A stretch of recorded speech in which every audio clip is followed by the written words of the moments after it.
I think you should use this time to spend some time apart. Like, she go on holiday and you go on holiday and then come back and tell each other about it. Have some space so that when you come back together, there's a little mystery to it. If you really care and if you really are a team, you'll be able to trust each other, but you'll be able to give each other space to create that desire again.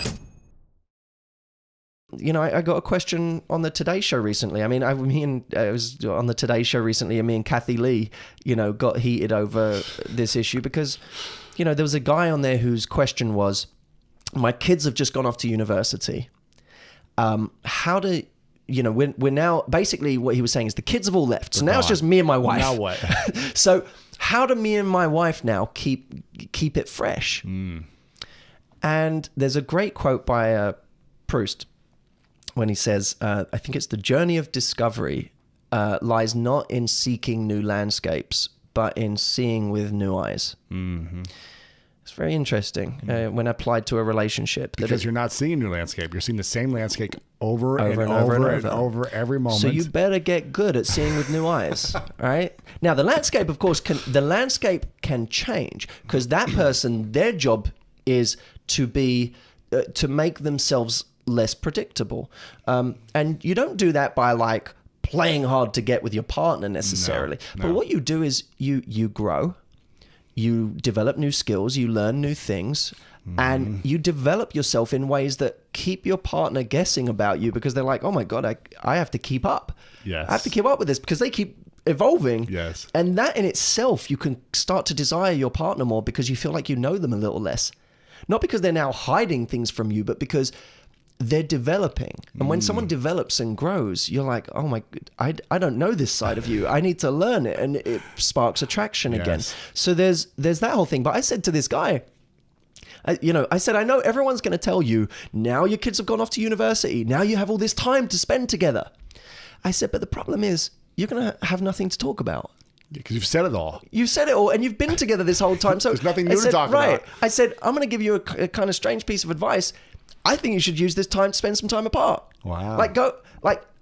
She go on holiday and you go on holiday and then come back and tell each other about it. You know, have that some space so that when you come back together, there's a little mystery to it. You know, that it will be scary. And this is why people get very emotional about this and they get upset, because they're like, what do you mean get to know my husband less? What do you mean like spend time apart? We're supposed to be like this the whole time. But what they don't realize is you never know your partner as well as you think you do. So the idea that you're like this and you know everything about them is a complete illusion. And secondly, you doing that is death to the relationship. Mm-hmm. So if you really care and if you really are a team, you'll be able to trust each other, but you'll be able to give each other space to create that desire again. Yeah. Otherwise, you're suffocating each other. Yeah, absolutely. So I think that's another thing that people don't anticipate when they're in the feelings of love and desire all mixed together early on, and they decide to get married. They don't anticipate that over the long term, and I think many of us are out there making promises that we cannot keep. Yeah. Now, of course, a whole different conversation is to what extent monogamy works and to what extent. It's a whole nother topic. That's a whole other thing, and I think to if we're not going to cover it, we should. It's fair to say that for some people it works and for others it doesn't. Yeah. But that is a whole other can of worms. Yeah. I'm curious, why do you think so many people bail in relationships, and why do you think so many people are getting divorced more than ever now? Oh man, that's a big question. I think there are a number of things. I can have a stab at this. I think firstly, there is less of a stigma now than there has ever been about divorce. It's okay now, right? Right. Not, and certainly there are parts of the world where it's not, and there are certain religions and cultures where it's not, but certainly less than ever. Sure. Let's speak in America at least. Right. Yeah. There's less of a stigma yeah. About divorce. We don't feel like complete failures in the same way that we might once have, or there would have been a time where we would have been outcast from society for it. So there's that. I think there's also a greater sense of entitlement these days where people feel like they're owed, and marriage is you've met the right person, so it's supposed to all feel great. And when it doesn't feel great, and when it's not all working, there must be something wrong with this person.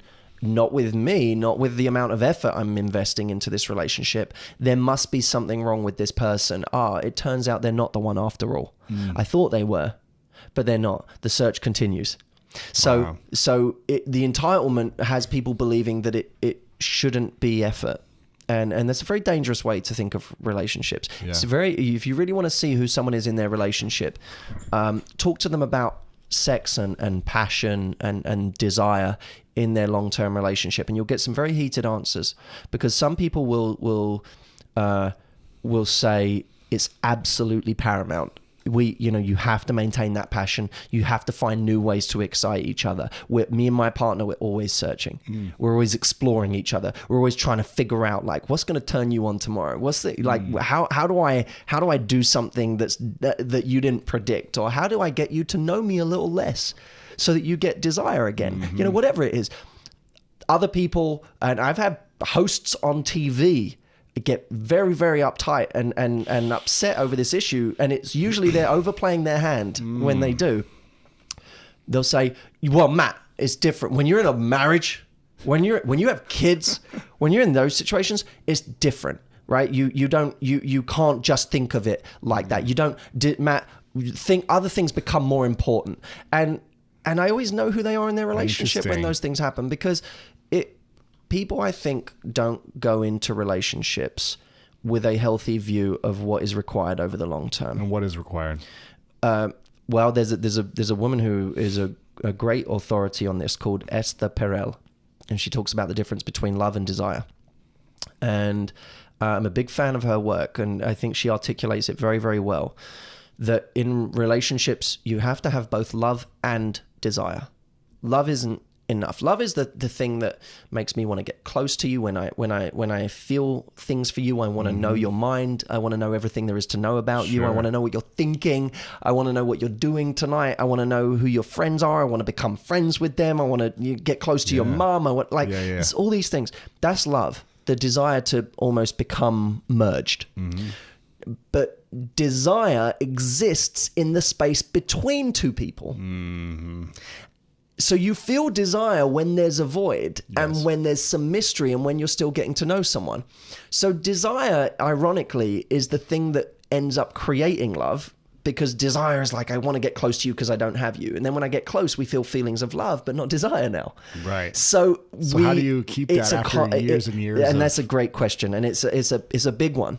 I think there are many answers, and I think they change depending on the couple. So what you're saying first before you answer is you've got to have both love and desire throughout the relationship in order for it to be a successful one, let's say. In order to satisfy your needs along the way, because I think many people get divorced not because there's a lack of love. I mean, sometimes that's true. Sometimes it's true that two people don't give each other enough love. They don't act as a team. And there are problems with that. Right. But a lot of people, it's not because of lack of love. A lot of people, it's because of lack of desire. Interesting. That create, these weird moments in relationships where sometimes people cheat, or maybe it's not going as far as cheating, but they realize that they're having all of these thoughts that they're not proud of. Thank you for watching this video. If you want more inspiring clips like this, make sure to click right here to subscribe, and click right here to watch that next video that is specific to support you in your life.